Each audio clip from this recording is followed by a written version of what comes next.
mo. Inay, may tanong sa inyo. Ano yung sasagutin? Ano yung sasagutin? Ito nga ang tanong, kayo makinig. Kayo ay sasagip ng manugang. Oo. Nalulunod, pareho. Ako at ang Kuya Proy. Oo. Ngayon, pareho kami nalulunod. Isa lang ang inyong dapat sagipin. Sino ang inyong sasagipin? Yun ang Ay, tanong yun ko. naman ang malapit! Ano? Ay, alam ang sagutin yung malayo! Ay, nagpaliling na kayo! Ay, hindi nga. Ito yung sasagutin ko! Ay, isa nga. Kunyari, may isa kang salbabidang ibibigay. Kanino nyo ibibigay? Oh, Sa papa salbabida. o sa Matanda. Papa Roy? Sa matanda! Hindi, sa papa o sa Di sa Papa Roy? matanda, alam ko na Sa nga. matanda! Di sa Kuya Proy nga. Ay, sa matanda, ang dapat, no? Hindi na. Ha? Mas matanda ang Yun na Papa yan, Roy. yun na.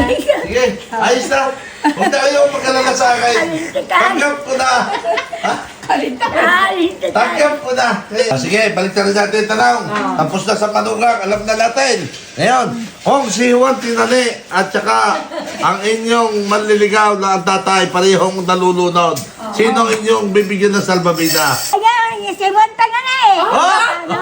Ang mama, hindi mo bibigyan. Ay, paano kung malulugod yung isa? Yung isa ba hindi? Parehas ngang nandoon. Parehas ang layo. Sino inyong pipiliin bigyan ng salbabida? Ang tatay o si Juan Tanane? Si Montana na eh. Dilande. Kalandi. Ay, hindi malulunod at paalam ng mga oy. Ay, si Montana na eh, hindi. Hindi na alam ng mga oy. Kaya ngayong araw na ito, hindi ko niya kakausapin. Alam ko na. Ay, pareho kung ako yung malulunod. Ay, wala naman sasagot sa akin. Hindi pala.